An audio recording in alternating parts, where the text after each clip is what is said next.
우리 수요오전 여성 예배에 오신 우리 귀한 성도님들을 주님의 이름으로 축복하고 또 환영합니다. 특별히 2020년도 또 2학기 여성 예배 개강을 함께 모여서 저희가 예배당에서 드려야 되지만 우리 전염병의 확산의 영향에 따른 저희가 안전 수칙을 지키는 가운데 특별히 우리 영상으로 또 각자에 있는 처소에서 함께 믿음으로 하나님 앞에 예배드리며 나아가고 있습니다. 비록 우리의 모습과 우리의 상황은 이전의 일상과는 많이 달라 있지만 단 한 가지 하나님 앞에 올려드리는 우리의 마음과 또 신령과 진리의 경건의 모습이 있다면 그 어디에서나 또 하나님을 기쁘게 찬양하고 또 예배할 수 있다라고 확신하고 또 믿습니다. 이런 구원의 감격과 기쁨이 우리 안에 충만하며 우리 여성 예배, 개강 예배를 주님 앞에 올려드리기를 원합니다. 오늘 우리가 같이 나눠볼 말씀은 시편 137편 1절에서 9절에 있는 말씀입니다. 1절과 2절 한번 같이 읽어보도록 하죠. 1절과 2절에 있는 말씀 시작. 바벨론 강가에 앉아 우리가 시온을 기억하면서 울었습니다. 거기 버드나무 가지에 우리가 하프를 매달았습니다. 2차 세계대전 당시에 독일의 아우슈비츠의 포로 수용소에서 죽음을 기다리던 유대인이 있었습니다. 2차 세계대전이 끝난 뒤에 그는 정신의사로서 전 세계적인 명성을 얻었던 빅터 프랭클린이라는 의사인데, 그는 가족들과 함께 독일 나치에 체포되어서 죽음의 수용소에서 하루하루 소망 없이 살아가고 있었던 위기의 순간들을 그는 맞이하고 있었습니다. 매일매일 끌려나가서 고문당하고 또 죽음의 죄로 변하는 그런 모습들을 보며 젊은 프랭클린은 매우 두려움과 죽음의 공포 가운데 있었다고 합니다. 더 안타까운 것은 자신의 형제들과 가족들이, 부모들이 모두 한 수용소 안에 갇히고 있었는데, 하얀 가운을 입은 어떤 한 사람이 와서 좌편과 우편을 나누면서 이 좌편을 서게 된 사람들, 선택된 사람들은 가스실로 가서 죽음의 죄로 변해버리는 그런 충격적인 모습을 그는 날마다 두려움과 공포 가운데 떨어야만 됐었죠. 그리고 우편에 서게 된 사람들은 죽기 직전까지 먹을 것도 제대로 못 먹고 죽기 직전까지 노동을 하면서 죽어가는 그런 슬픈 상황 속에 있어야 됐던 것이 우리 빅터 프랭클린의 죽음의 수용소라는 책에 잘 기록이 되어 있습니다. 그는 이 책에서 로고 테라피라고 하는 아주 특별한 희망과 의미를 찾는 정신 분석요법으로 전 세계적인 명성을 얻었는데, 이 책에서 그가 강조하는 한 가지 요점은 바로 이것입니다. 어느 날 갑자기 자기에게도 이러한 죽음의 순간이 찾아왔다고 합니다. 많은 사람을 죽음으로 몰아넣었던 그 사람이 자기에게 찾아왔고 우편과 좌편을 나눴으며 생사를 모른 채 부모와 또 형제 자매들이 어떻게 되고 있는지를 전혀 알지 못한 채 자기는 우편에 서서 죽기 직전까지 노동을 해야만 하는 그런 안타까운 상황이었죠. 많은 우리 주변의 동료들이 노동을 하다가 죽어가고 있었고, 자기 또한 하루하루 죽음을 묵상하며 소망 없이 살아가고 있었다라는 거죠. 하지만 자기의 생명보다 더 안타까운 것은 자신의 가족과 부모들의 생사가 알 길이 없어서 그는 더 소망이 없었고 고통스러워하고 있었던 자신의 모습을 보면서 하나님께 그렇게 기도했다고 합니다. 자신의 고통이 더 심해지면 심해질수록 기도하면서 하나님이 안전하게 그들을 보호해 줄 거고 내가 힘들고 더 고통스러운 만큼 비례해서 우리의 가정은, 우리의 자녀들은, 또 자신의 가족과 부모는 모두가 다 안전하게 있을 거야 라는 이 믿음을 가지고 끝까지 죽음의 수용소에서 살아남을 수 있었다는 거죠.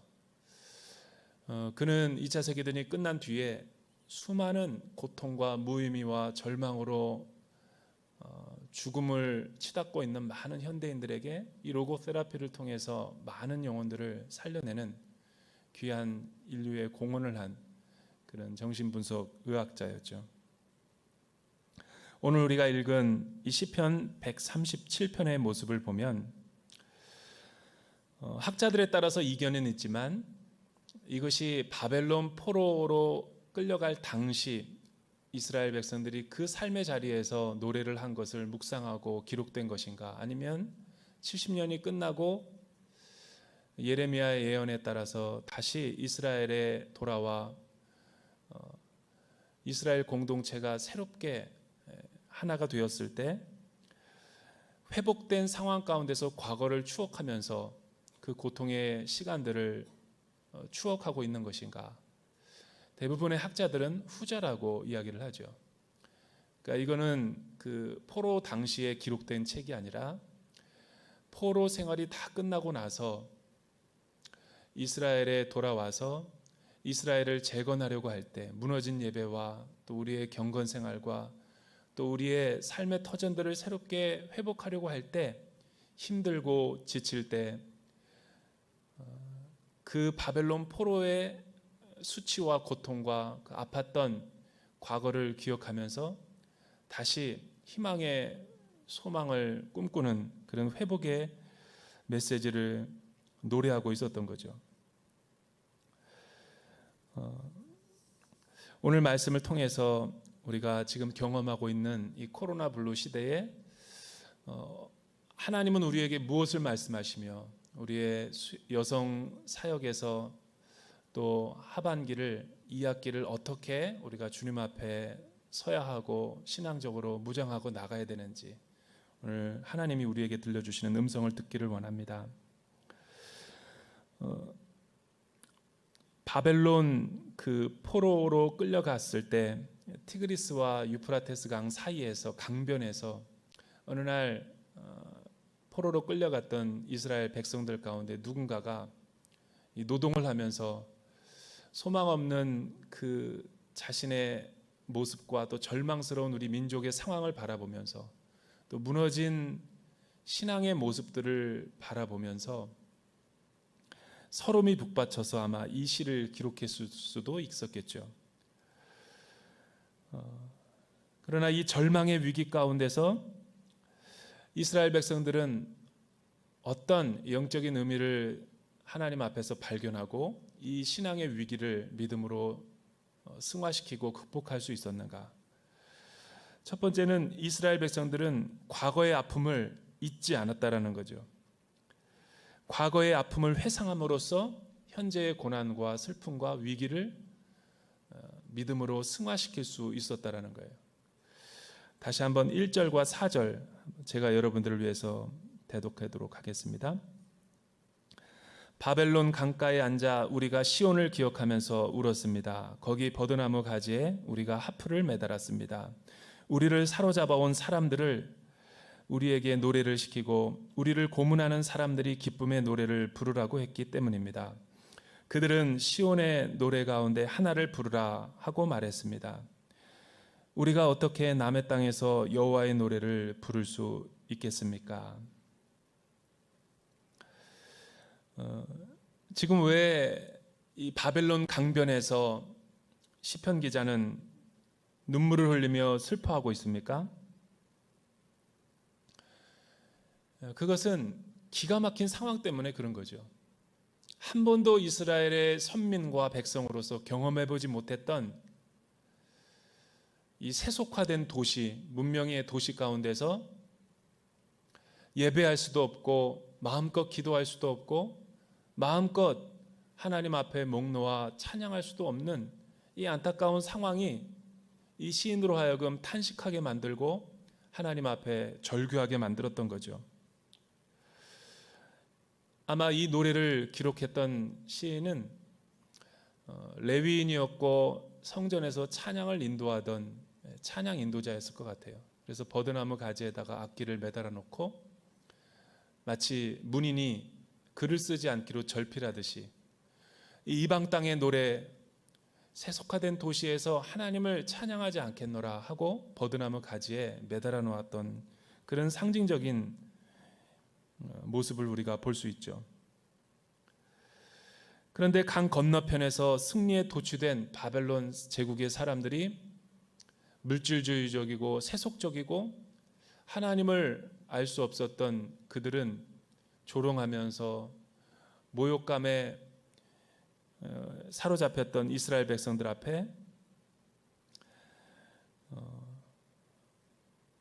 상처와 아픔에 주는 말을 계속해서 반복하고 있었던 거죠. 고대 세계에서는 전쟁을 하게 되면 어떤 무기와 또 말과 병거로서 우리 군인의 숫자로서 전쟁을 하기도 하지만 그들은 전쟁하기에 앞서 고대 세계는 신들의 전쟁이다라고 전쟁을 규정하곤 하였죠. 바벨론 제국에서의 대표하는 신은 마루둑 신이었죠. 메소포탐 문명을 일으켰고 또 유프라테스 강과 티그리스 강에 범람하는 그 물로 인해서 애굽의 그 나일 강처럼 많은 축복을 가져다 주는 그 바벨론의 대표적인 신이 마루둑 신이었죠. 다산과 또 비를 내려주는 그 신을 의지해서 또 그 제국을 지켜주고 수호해주는 마루둑 신을 의지해서 그들은 이스라엘과 전쟁을 해서 또 수많은 피정복지들의 신들을 무너뜨리고 속국으로 삼아서 승리의 제국이 될 수 있었다라는 것을 노래하고 있었죠. 지금 바로 그 상황이 이런 상황이라는 거예요. 이스라엘의 야훼 신 여호와 하나님, 만군의 여호와 하나님의 신을 마루둑 신이 정복해서 이겼다라는 거죠. 그래서 포로로 이끌려간 수많은 이스라엘 백성들과 유대인들은 이 바벨론 제국에 도착했을 때 큰 거룩한 충격에 빠졌을 거예요. 왜냐하면 자신의 이스라엘 도성 예루살렘은 정말 초라하고 보잘것없고 작은 성읍에 불과했지만 지금 유럽에 있는 많은 그 박물관을 가보면 그 고대 메소포타미아 문명 또 마루둑 신전의 그 개선문 같은 그 상들을 보면 실제 모형 그대로 이 박제해 놓은 그런 모습들을 보면 정말 충격을 받지 않을 수가 없죠. 그것은 마치 아주 작은 시골에서 살던 우리 청년이 뉴욕과 같은 세계에서 가장 발달되고 마천루가 높은 번화한 도시에 가서 그 도로 중심에 한복판에 서 있는 것과 같은 느낌일 거예요. 한 번도 서울도 가보지 않은 사람이 문화 충격으로 뉴욕 같은 데를 가면 압도되고 자신의 초라함과 몰개성화를 느끼는 거예요. 이스라엘 백성들과 포로들이 바로 그런 동일한 느낌을 가졌던 거죠.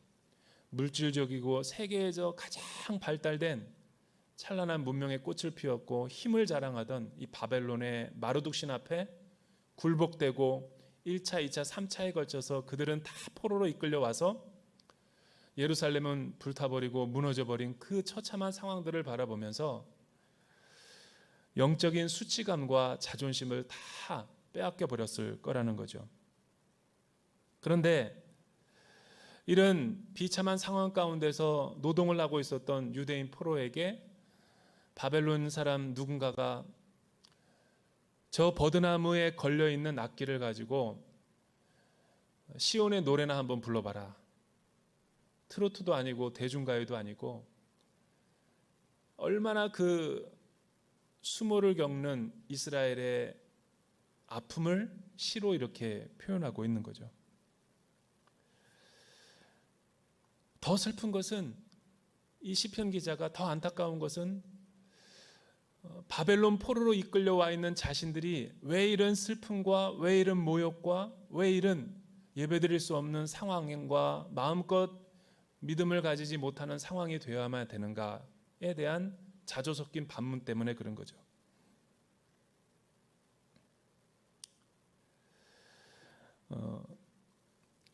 제가 페북을 이렇게 개설을 하고 계정을 갖고 또 많은 사람들과 이 어려운 시기에 서로 커뮤니케이션을 하는데, 서빙구에서 예배 인도를 하던 우리 최성석 목사님이 어저께 그 올린 페북의 글을 보면 이 바벨론의 포로로 끌려간 강가에서 울고 있는 한 찬양 인도자와 같은 마음으로 글을 올려놔서 가슴이 뭉클했어요. 텅 빈 예배당의 그 모습을 아무도 없는 그 공간에 자기가 사진을 찍어서 5장을 올려놓고 그 밑에다가 설명하기를, 너무 슬프다. 작년까지만 해도 여기에 많은 성도님들이 모여서 주일날 또 주중예배에 수요 오전 여성 예배 기쁨과 찬양과 너무너무 단에 서서 찬양하는 것이 기쁘고 즐거웠는데 지금은 찬양을 할 수 없는 상황이다.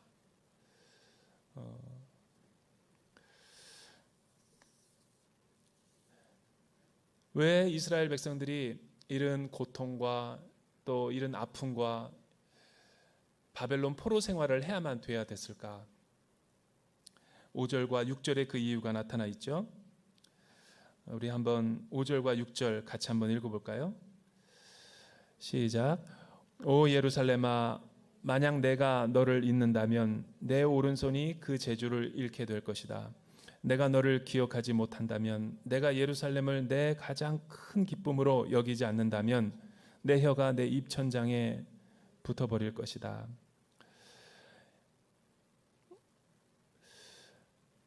이거는 포로 생활을 끝내고 돌아와서 과거를 기억하면서 쓰고 있는 상황이지만, 바벨론 포로로 끌려갈 당시를 추억해 보면 왜 이스라엘 백성들이 바벨론의 포로로 끌려가야만 됐을까?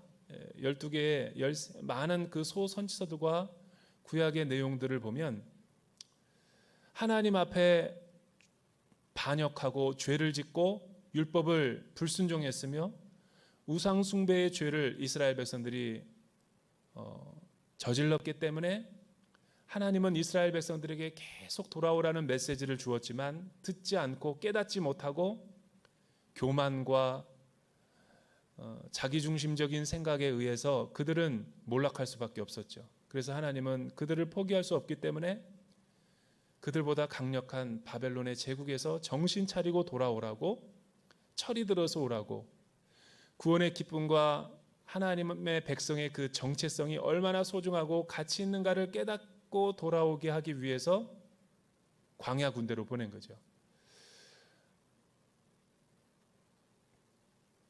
그래서 예레미야 29장 4절에서부터 7절에는 이런 말씀이 있습니다. 우리 자막을 통해서 한번 같이 읽어볼까요?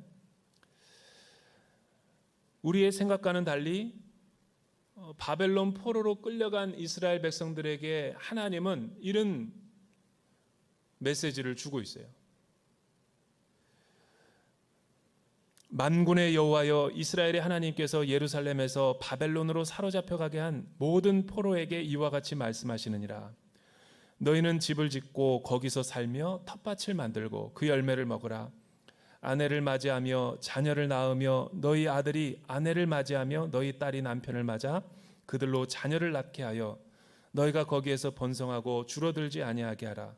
너희는 내가 사로잡혀 가게 한 그 성읍의 평안을 구하고 그를 위하여 여호와께 기도하라. 이는 그 성읍이 평안함으로 너희도 평안할 것임이라. 바벨론으로 끌려가지 않고 빨리 바벨론 생활이 회복되게 해달라고 기도하지 말라는 거죠. 우리가 코로나 블루에 또 이 코로나 재난 가운데 한 번도 경험해보지 못한 이 시대를 지나가면서 하루빨리 백신이 만들어지고 이 코로나 재난이 종식되어지게 해달라고 기도하기보다는 이 아무것도 할 수 없는 그 상황 가운데서 다시 한번 나의 경건의 생활과 믿음의 현 주소가 무엇인지를 깨닫고 그동안 내가 소중했던 우리의 가족과 또 자녀들의 가치를 다시 한번 재점검해보고 하나님을 향한 나의 믿음이 진실했는가? 다시 한번 묵상하고 깨닫는 것이 없고 성찰하는 것이 없는 이 코로나의 재난이라면 우리는 이 코로나 백신이 개발되고 종식된다 할지라도 우리 신앙의 진보와 믿음의 진보는 기대하기 어려울 거라는 거예요. 하나님은 이스라엘 백성들이 이 바벨론 포로의 70년을 복역한 뒤에 제2의 출애굽과 구원의 회복을 경험하게 하신 거죠.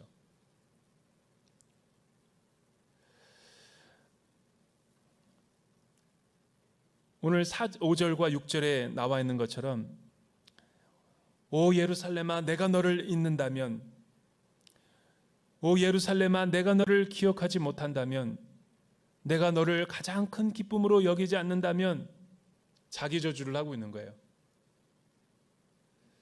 이 말을 뒤집어 보면 일상에서 우리가 마음껏 자유함과 기쁨을 가지고 하나님을 믿고 하나님 앞에 나아갔을 때는 이런 믿음의 그 정체성과 하나님의 백성으로서의 어떤 우리 신앙의 자세와 태도를 가지지 못했다라는 거죠. 건강을 다 잃어버리고 나서 병상에 누워보니까 얼마나 내가 누렸던 그 자유와 건강함이 얼마나 하나님이 주신 소중한 시간들이었고 기쁨이었는지를 깨닫게 되는 것처럼 우리가 하나님 안에서 기억해야 될 것은 하나님 안에서 가장 우리가 기쁨이 되는 것은 하나님이 우리에게 마음껏 찬양하고 예배하고 또 하나님과의 깊은 친밀한 교제를 허락하셨을 때 그 소중함과 그 진정한 가치를 알고 올바르게 하나님 앞에 믿음의 관계성을 추구해야만 된다는 것이죠. 시온이라는 것은 예루살렘의 시적인 용어죠. 아름다운 그 예루살렘의 모습을 문학적으로 표현한 것이 시온이라는 거예요. 시온은 구체적으로 하나님의 품 안을 의미하는 거예요. 하나님이 우리의 영혼의 좌소에 찾아오시고 강림하시고 임재하시고 우리와 깊은 사귐을 갖는 그 시간과 축복의 시간들을 의미하는 거죠. 시인과 이스라엘 백성들은 마음껏 하나님을 예배하고 찬양할 때 예루살렘에서의 그 기쁨이 무엇인지를 다 알고 있어요. 세상과 비교할 수 없을 만큼 물질적인 기쁨과 또 내가 세상에서 추구하는 그 기쁨이 비교할 수 없을 정도로 하나님 안에서 내가 누렸던 그 기쁨과 사랑과 은혜가 무엇인지를 알게 해달라고 하나님 앞에 기도하고 있는 거죠. 따라서 바벨론의 그 수많은 세속적인 사람들이 악기를 가지고 시온의 노래를 한번 불러봐라 라는 것은 돼지에게 진주를 주는 것과 마찬가지죠. 영적으로 무가치한 사람들이 하나님의 예배의 ABC도 모르는 사람들이 인본주의적인 자신의 만족을 위해서 예배를 드리라, 자신에게 신들을 위해서 시편적이고 레위기적인 예배가 아니라 자기중심적으로 예배를 드리라고 하는 사람들과 타협하지 않고 거부하는 모습. 이제 앞으로 시온으로 돌아가면 내가 과거와 같은 신앙생활을 하지 않겠습니다 라고 말하는 신앙의 선언문과도 같은 거죠. 만약 내가 세상과 타협하고 내 방식으로 내 편의주의로 나중심적으로 예배드리고 신앙생활 한다면 내 손이 끊어질지다. 또 내 악기를 불태워버릴 것이다. 소각시켜버릴 것이다. 라는 담대한 믿음의 고백을 의미하는 것이라는 거죠. 자신은 세상에서 하나님을 노래하지 않고 하나님의 임재와 기름 부으심이 넘치는 그 시온의 정중앙 성소에서 하나님의 얼굴을 보며 나아갈 것이라는 시편 기자의 이 고백이 오늘 저와 여러분들에게 고백이 될 수 있기를 주님의 이름으로 축복합니다. 왜 시편 기자가 이런 어떻게 보면 이런 고백이 정말 가능할까라고 의아할 정도로 이런 고백 앞에 때로는 이건 너무 지나친 어떤 이원론적인 신앙이 아닌가라고 생각할 수도 있지만, 시편 기자가 이렇게 담대하게 하나님 앞에 구하는 기도의 목적과 이유가 있다라는 거예요. 그거는 바벨론 포로로 이끌려 갔을 때 하나님이 그들을 고아처럼 홀로 내버려 둔 것이 아니라 이 바벨론 가운데서 세상 가운데 한복판에서도 그들을 지켜주고 그들을 보호해주며 그들과 늘 동행할 것을 우리에게 소망해주고 약속해주고 있기 때문이라는 거죠.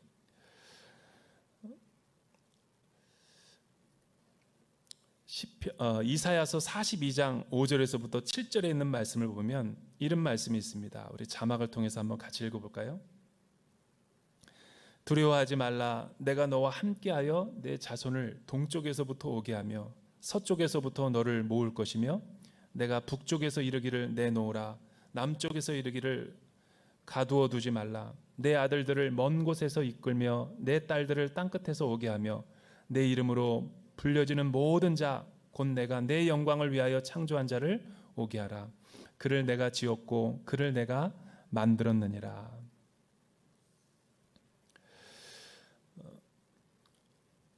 시편 기자는 바벨론에서 하나님이 우리와 함께하고 하나님이 우리와 동행하실 것이지만, 과거에 하나님이 나를 기름 부어 세우셨고 또 우리가 시온에서 예루살렘에서 예배하고 찬양할 때 하늘 보좌가 그 내리던 그 교회의 영광과 또 거룩한 하나님의 임재를, 폭포수와 같은 은혜가 쏟아지던 그때를 추억하고 있는 거죠. 그냥 성전 뜰만 밟고 왔다 갔다 하는 신앙인이 아니라 지성소에 들어가서 말씀을 통해 터치가 되고, 또 하나님이 나에게 절망 가운데 소망을 주는 그 위로의 말씀 하나로 내가 다시 신앙이 벌떡 일어서게 되고, 또 어떤 찬양의 한 소절이 내 영적인 상황과 너무나 맞닿아서 찬양 하나의 가사에 큰 은혜를 받고 힘을 얻었던 그 때를 생각하면서 시온으로 나가야 될 것을 시편 기자는 노래하고 있는 것이죠. 사랑하는 여러분, 이 시편 기자는 아마 예루살렘을 재건하면서 이 시편을 기록했을 수도 있죠. 과거에 자기가 느꼈던 수치와 모멸감이지만 지금도 새 성전과 또 성벽을 재건하려 할 때 많은 너무나 현실적으로 부대끼는 문제와 아픔과 슬픔이 있죠. 그러나 그때를 다시 한번 기억하며 이 예배가 회복되어지고 다시 우리 무너진 일상이 재건되어지고 다시 한번 그 기간을 통해서 회복시킬 날을 꿈꾸면서 하나님 앞에 기대하며 기도하며 나아가는 이 시편 기자의 모습, 저는 잘 몰랐는데 예전에 그 뉴스를 보니까 왜 이렇게 사람들이 고향을 중요시 여기고 왜 고향하면 이렇게 가슴이 뭉클해지고 외롭고 힘들 때 고향을 가보면 다시 새로운 에너지를 얻고 영적인 재충만을 얻게 되는 것일까? 왜냐하면 고향은 우리의 출생지일 뿐만이 아니라 우리의 모든 삶의 정취가 묻어있는 곳이기 때문에 그렇죠. 뿌리를 나타내기 때문에 그렇다는 거예요. 여러분의 삶을 지탱해주고 또 우리의 현실을 갖다가 지탱해주는 그 힘의 근원이 여러분들은 어디 있습니까? 예전에 어떤 기업의 총수가 자신의 아버지가 굉장히 유명한 기업인이었고 탁월한 경영가로서 이 회사를 세계적인 기업으로 이끌었던 그 기업의 총수가 죽자 이제 가업을 물려받아 가지고 자기가 백방으로 노력을 해보지만 이게 안 되는 거예요. 카리스마도 없고 경영의 기술도 부족하고 다 어깨너머로 배웠지만, 그래서 그 아버지의 그 형제들이 다 모이는 그 모임 자리에 갔을 때 많은 기자들이 취재 열기로 이렇게 경쟁했던 것 같아요. 근데 모든 사람들이 다 보는 그 자리에서 그 아버지의 사진을 보면서 펑펑 울더라고요. 나는 그때 그 광경을 보면서 생각을 해봤어요. 야, 저 눈물의 의미가 뭘까? 아버지, 나 요즘 많이 힘듭니다. 아버지 너무 그립습니다. 아버지가 있을 때, 아버지의 그늘 아래 있을 때가 참 좋았을 텐데, 혹은 아버지 요즘 회사가 너무 어렵습니다. 내가 아버지가 다 이루어놓은 그 사업, 내가 다 지금 말아먹고 있습니다. 이런 안타까운 마음, 뭐 여러 가지 마음이 들겠죠. 난 눈물의 의미가 되게, 아버지가 의지할 곳이었고, 또 아버지가 그 일고는, 바닥에서 일고는 그 창업 정신, 그게 지금은 없습니다. 그런 메시지로 저는 들었어요.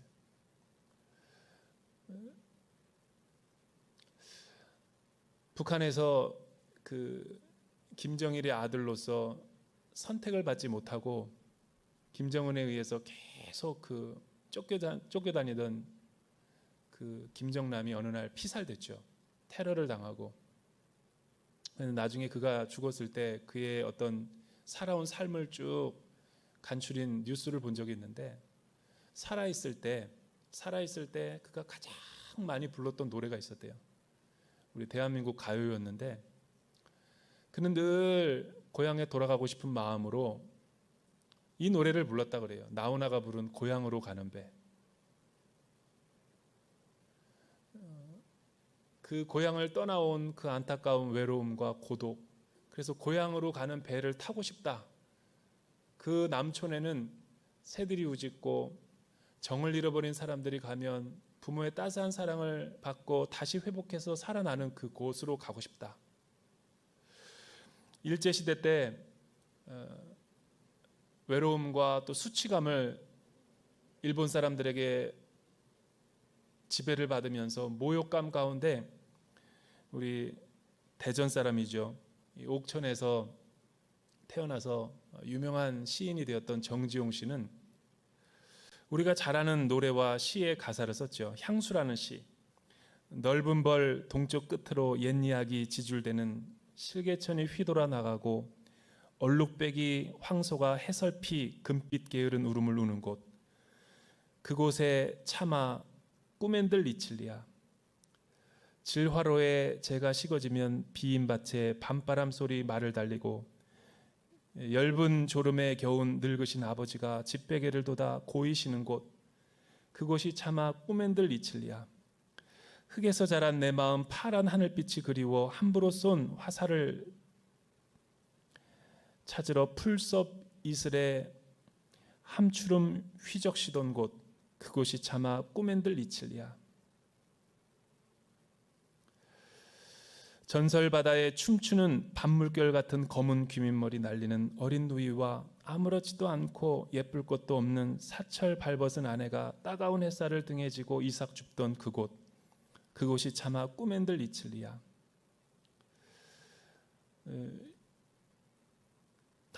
너무 남의 나라에서 지배를 받고 자유와 하고 싶은 것도 마음대로 못하는 그 갇혀있는 그곳에서 정지용 시인의 시선은 고향을 바라본 거죠. 그곳을 내가 다시 한 번만 가볼 수 있다면. 여러분, 빅터 프랭클린이 이 정신요법으로 강조했던 로고세라피가 바로 이런 거죠. 사람은 절망이 사람을 가두고 죽이지를 못하는 거예요. 아무리 우리 환경이 어렵고 힘들고 희망이 보이지 않는다 하더라도 사람은 그것 때문에 죽지는 않아요. 단 그 절망 가운데서 의미를 한 줄기 빛으로 찾아내고 발견하고 그를 의미화시킬 수 있다면 사람은 재창조될 수 있다는 거죠. 하나님이 왜 이스라엘 백성들을 바벨론으로 70년 동안 보냈을까요? 거기서 죽으라고 한 게 아니라 거기서 살으라는 거죠. 왜? 그 복역을 해야지만 신앙의 의미와 신앙의 본질과 가치를 다시 회복될 수 있기 때문에. 반대로 우리는 일상으로 돌아가면 내 신앙이 더 좋아질 거라고 생각하고, 우리는 내가 물질을 많이 소유하면 우리의 가정은 더 행복해질 거라고 생각하고, 우리의 자녀들이 원하는 대학과 입시를 잘 성공하면 부모로서 뿌듯하고 내 삶이 더 윤택해질 거라고 생각하지만, 하나님은 그 반대예요. 오히려 그런 것들이 하나님과 우리 사이를 멀어지게 한다는 거예요. 그래서 하나님은 거룩한 충격요법으로 우리를 바벨론 세상과의 한복판에 아무 의지할 것 없는 광야 속에서 덩그러니 내버려 둘 때가 있어요. 왜? 그 고통스러운 순간과 훈련의 장소에 가야지만 시온의 성소가 얼마나 기가 막힌 곳이고 경탄할 만한 곳이고 내 영혼에 생명이 있는 곳이고 얼마나 하나님의 복음이, 하나님의 말씀이 우리에게 값진가를 깨닫게 해주기 때문에. 우리 하나님은 마로둑신과 달리 우리를 이용해 먹고 버리는 신이 아니라, 하나님은 바벨론 땅 가운데서도 우리와 함께 하시겠다고 두려워하지 말라고 약속하시는 주님이세요. 이 예배 가운데, 수요 여성 예배 가운데 참여하는 많은 우리 성도님들이 지금 상황이 어떤 절망적이고 희망이 없고 너무나 의기소침해 있는 상황인지 저는 잘 몰라요. 자녀의 문제로 원격 수업과 또 마음대로 예전처럼 학교 가지 못하는 상황이 너무나 스트레스고, 자녀들 밥 해주는 것이 일상이 되어버린 그 주부로서의 그 고단함이 하루 이틀이 아니라 8개월, 9개월 또 내년까지 간다니까 너무 절망적일 수 있죠. 남편이 직장 생활에서 너무 힘들고 경제적으로 점점 위기의식이 느껴지는 이 순간에 우리 남편이 회사에서 어떻게 될지 모를까, 혹은 우리 남편의 사업이 지금 너무나 모든 것들이 경제 봉쇄 조치가 되고 사회적 거리가 격상됨에 따라서 이 매출이 진작되지 않으니까 너무나 힘든 상황일 수가 있어요. 급변하는 상황 가운데서 이 문화적인 차이를 뛰어넘지 못하고 고립되고 외롭고 힘든 우리 사회적으로 취약계층들도 있죠. 그러나 여러분, 두려워하지 마십시오. 오늘 하나님이 우리에게 분명히 말씀하시는 것은 두려워하지 말라. 내가 너와 함께하며 그곳에서도 내가 너희를 눈동자처럼 보호할 거다. 우리를 징계하시면서까지도 하나님은 우리를 끝까지 책임지시고 보호하시고 함께 하시는 그 임마누엘 하나님을 소망하고 바라본다면, 여러분, 충분히 여러분들은 이것을 전화위복의 계기로 삼을 수 있는 거죠.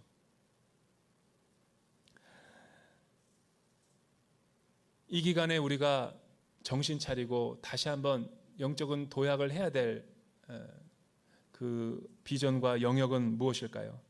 7절과 9절에 나와 있죠. 우리 같이 한번 읽어볼까요? 7절과 9절에 있는 말씀, 시작.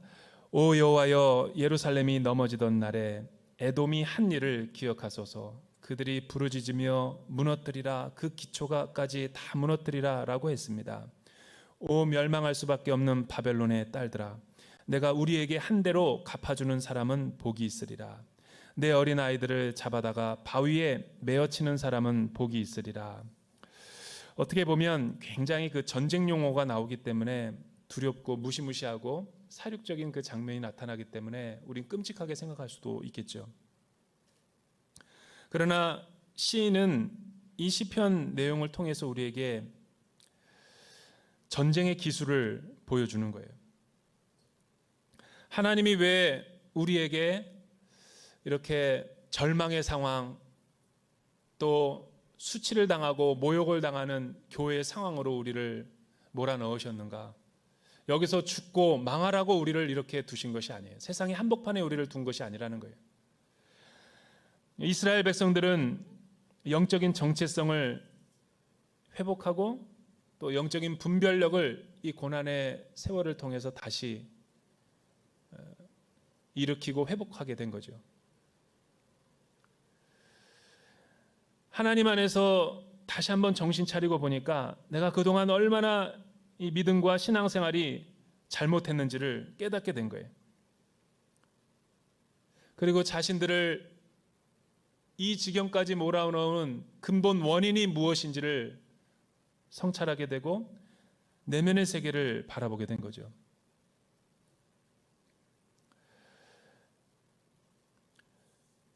이스라엘 백성들을 이렇게 몰아넣은 직간접적인 원인이 무엇이라고 시편 기자는 말합니까? 먼저 에돔을 지목하고 있어요. 예루살렘이 넘어지던 날, 오 여호와여 기억하소서. 에돔이 한 일은 무너지고 있고 바벨론으로 끌려가고 있는 그 시간에 우리의 옆에서 조롱하며 웃음을 짓고 더 무너져라, 더 무너져라, 무너뜨리라, 그 기초까지 다 무너뜨리라라고 옆에서 우리를 자극했다라는 거죠. 또 세상신을 의지하고 세상의 물질을 의지하던 바벨론의 세력과 바벨론의 딸들은 이 에돔과 한편이 돼서 시온성을 무너뜨리는데 가장 앞장섰던 영적인 세력이었죠. 그들은 유대인들과 수많은 하나님의 성민들을 남녀노소 어린아이까지 고대 전쟁에서는 싸울 때 그냥 적들을 패퇴시키는 것이 아니라 자녀들을 다 살육하죠. 여자들을. 왜 그러냐면 나중에 그들이 일어나서 보복을 할 수 모른다라는 그 두려움 때문에 바벨론의 딸들의 하나님께서 보복을 하시고 그들을 다시 하나님께서 동해 복수법에 따라서 되갚아 줄 것이다 라는 이런 기도를 드리는 시편의 그 간절한 그 속마음은 잔인함과 무자비함이 아니라 그들이 우리에게 행한 대로 보복하소서라는 우리의 마음의 토로를 하나님 앞에 올려드리는 기도의 제목이라는 거예요. 왜 그렇습니까? 왜 이 바벨론의 딸들은 무너져야 되고 에돔은 멸망돼야 될까요? 왜냐하면 그들은 하나님의 기업을 물을 자들이 아니며 그들은 이스라엘의 멸망을 기뻐하고 시온의 수치를 오히려 더 그들은 부추긴 사람들이기 때문에 그들은 영적인 우상 세력이라고 볼 수 있는 거예요. 저와 여러분의 에돔과 바벨론은 뭐예요? 이 기간에 우리가 깊이 우리 내면을 신앙을 돌아봐야 되는 것은 이 코로나의 원인이 무엇이든지 간에 하나님이 이 코로나 바이러스를 보내신 것은 아니지만 전 세계를 멈춰 설 만큼 하나님이 허용을 한 것이죠. 인간의 탐욕과 인간의 이 욕심과 인간의 그 세속적인 그 자연 훼손 때문에 일어난 사건이지만 책임은 인간에게도 있지만 그러나 하나님이 은혜의 생명사계를 걷어가시고 이것을 허용하신 이유는 있어요. 이 기간을 통하여 우리가 얼마나 반신적이고 하나님이 기뻐하지 아니하고 창조 주권과 질서를 무너뜨리고 하나님의 불순종하며 살았는지를 알게 하기 위해서 하나님이 허용을 하신 이유는 있겠죠. 이 기간에 돌아보니까 우리가 얼마나 믿는 자로서 자기 정체성을 잃어버리고 세상과 동화되고 바벨론과 에돔인처럼 살아왔는지를 성찰하게 하시는 거예요. 문의는 그리스도인들이었고 문의는 교회였지만 세상의 이데올로기에 다 속아 넘어가고 교회인지 세상인지 구별되지 못할 정도로 변질되어 버린 우리의 신앙생활을 하나님이 비판적인 메시지로 우리를 돌아보게 하는 거죠.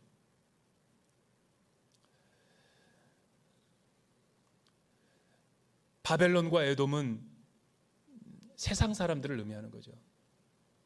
그러나 내 안에도 돌이켜보니까 그런 모습들이 너무나 많아요. 하나님이 기뻐하는 방식이 아니라 세상적인 방식으로 돈을 벌고 세상적인 탐욕의 방식으로 자녀들을 키우고 세상의 사람들처럼 살아왔던 우리의 모습을 돌이키는 시간이 이 기간이 돼야만 될 거죠. 왜냐하면 언젠가는 하나님이 진노의 잔을 이 바벨론에 쏟아부어서 무너지게 할 날이, 심판의 날이 오기 때문에 그렇죠. 계시록 18장 2절과 3절에 보니까 이런 말씀이 있어요. 우리 자막을 통해서 한번 읽어보죠. 힘찬 음성으로 외쳐 이르되 무너졌도다 무너졌도다 큰 성 바벨론이여, 귀신의 처소와 각종 더러운 영이 모이는 곳과 각종 더러운 가증한 새들이 모이는 곳이 되었도다. 그 음행의 진노의 포도주로 말미암아 만국이 무너졌으며 또 땅의 왕들이 그와 더불어 음행하였으며 땅의 상인들도 그 사치의 세력으로 치부하였도다 하더라. 여러분, 바벨론을 살려두면 안 되죠. 모든 죄의 근원과 원수의 세력의 핵심인 에돔인들을 내버려두면 안 돼요. 그런 것들의 자비와 긍휼을 베풀어서는 안 되는 거예요. 예수의 이름으로 끊어버리고 그 선지자적이고 예언자적인 모습으로 그 상징적인 은유로 그 바벨론의 딸들과 어린아이들을 잡아다가 바위에 메어치는 사람은 복이 있으리라. 영적으로 예루살렘을 파수하며 진리의 말씀으로 하나님의 거룩한 도성을 지키는 그런 하나님의 나라의 선민이 돼야 될 것을 시편 기자는 선포하고 있는 거예요. 구별된 모습으로 살으라는 거죠. 저는 오늘 말씀이 우리에게 주는 영적인 메시지가 있다고 봐요. 그 메시지는 우리가 처해 있는 이 삶의 자리와 환경들에 너무 여러분 압도당하지 말고, 당혹스러워하지 마시고, 두려워하지 마시고, 포비아와 이 죽음의 공포 가운데 있지 마시고 하나님을 바라보라는 거예요. 하나님을 붙잡고 하나님의 말씀을 의지하고, 이 2학기 대면이든 비대면이든 그런 것은 우리에게 중요하지 않아요. 거꾸로 대면이면 여러분들이 훨씬 더 과거보다 더 신앙생활을 잘할 거라는 것도 착각이죠. 왜냐하면 오늘 시편 기자 말씀에 의하면 하나님이 우리와 함께 하느냐 안 하느냐는 우리의 마음이 어디를 향하고 있는가를 나타내고 있기 때문에 그런 거예요. 하나님이 우리와 함께하면 우리는 절망할 수가 없죠. 살아있는 한 하나님의 품 안에 있기만 하면 우리는 늘 희망을 노래할 수 있는 사람이 될 수 있는 거예요. 이 기간에 우리가 의미 있는 가치 있는 일을 할 수 있다는 것은 내 가족과 또 내 물질과 내 건강만 챙기는 자가 되어서는 안 되고, 전 세계적이고 전 국가적인 이 재난 앞에 우리보다 더 힘들고 사회적으로 취약한 사람들을 돌보고 그들과 함께하는 것이, 그들에게 이런 위로의 소망을 주는 것이 이 고난의 때를 슬기롭게 지혜롭게 잘 극복하는 비결이라고 생각합니다. 한번 저는 그런 생각을 해봤어요. 이 말씀을 묵상하다가 이 손톱을 깎아야 되는데 손톱깎이가 어디 있는가를 보다가 2019년 1월에 2018년 그 12월 달에 했던 특별 새벽기도 때 선물로 받았던 40일 그 손톱 소재용 이 것들이 세트가 그게 한눈에 보이는 거예요. 그러면서 순간 오버래핑이 되는 거예요. 우리 그때 되게 뜨거웠지. 2018년 그해 겨울은 따뜻했네. 얼마나 뜨거웠어요. 정말 많은 성도님들이 크게 부르짖고 기도하고 그 힘을 몰아가지고 7월달 8월달에 얼마나 많은 국내외 아울리치와 사회 선교를 우리가 감당했어요. 바벨론 강변에서 시온성을 기억하면서 울던 그 시편 기자처럼 내 마음에 그런 것들이 오버래핑 되더라고요. 이 학기를 우리가 어떻게 살아가야 될까? 여러분 자신들을 보면 소망이 없어요. 그러나 과거와 우리 위에 함께 하셨던 그 하나님의 임재와 그 하나님의 선하신 손길을 우리가 의지하면서 한번 회남교회도 한번 돌아보고, 베트남 며느리들도 다시 한번 돌아보고, 우리가 펼쳐졌던 많은 사역들, 일본 교회는 안녕한가도 한번 연락해보고, 미혼모 우리 그 홀트 아동복지 우리가 7, 8년 동안 돕는 그들도 지금 잘 지내고 있는지 한번 돌아보고, 이렇게 하나님 안에 소망을 우리가 품고 기억할 때 이 우울함과 이 절망적인 상황은 하나님이 희망으로 발견되게 할 것이고, 또 더 힘있는 이 학기의 여성사역을 잘 감당할 수 있으리라고 생각합니다. 사진 하나만 보여주시고 마무리하도록 할게요. 이 사진은 굉장히 유명한 사람이 그린 그림이죠. 조지 프레드릭 와츠라고 하는 사람이 100년 전에, 훨씬 100년 전에 그린 그림인데 굉장히 유명한 그림입니다. 이거 제목이 희망이라는 거예요. 희망, hope. 이 그림을 보면 한 여성이 어두운 지구 위에 앉아 있고 끝모를 절망과 희망이 없는 세상 속에서 리라라고 하는 한 악기의 현이 다 끊어져 버리고 한 줄이 남았어요. 남루한 옷을 걸치고 온몸에 상처가 나서 앞도 보이지 않아서 붕대로 감겨진 그 여인. 근데 그 여인은 이 세상의 어두운 절망과 세상을 의미하는 거예요. 그러한 가운데서도 이 한 줄의 그 현을 놓지 않고 있는 그 프레드릭 와츠의 그 개인의 상황을 이렇게 그림으로 표현한 거죠. 그리고 그 밑에다가 이렇게 달았어요. 살아있는 한 희망은 있다. 우리가 주 안에 있으면 희망이 있는 것과 똑같은 거죠. 사랑하는 우리 여성 사역 모든 우리 지체들이여, 한 학기 우리가 힘있게 달려가기 위해서는 주 안에 거하시고, 상황이 여러 가지 어렵다 할지라도 대면과 비대면으로 우리가 상황에 따라서 늘 하나님 말씀 의지하고 예배를 사모하면서 우리가 주 안에서 살아갈 수 있게 되기를 축원합니다. 아마 이런 식으로 하반기는 진행이 될 것 같아요. 양육은 어차피 프로그램에 따라서 진행이 되지만 그래도 우리가 이 비대면만 가지고는 서로 소통하는 데 한계가 있기 때문에 대전 온누리교회 2학기의 모든 순모임과 다락방 공동체들은 한 달에 한 번씩 본당에서 이 순모임을 진행하기로 했어요. 여성사역도 마찬가지죠. 한 달에 한 번씩, 그러니까 하반기는 한 4번 정도 할 수 있겠죠. 아마 이 재난의 상황들이 다 이제 변화가 될 거예요. 그때 좋은 때를 잡아서 다 이 본당에 모여가지고 안전 수칙을 지켜가면서 우리가 순모임을 한 달에 한 번 정도는 하면서 나머지는 이제 우리가 비대면으로 줌으로 또한 영상으로 같이 병행한다면 이 어려운 시기를 잘 극복할 수 있으리라 생각합니다.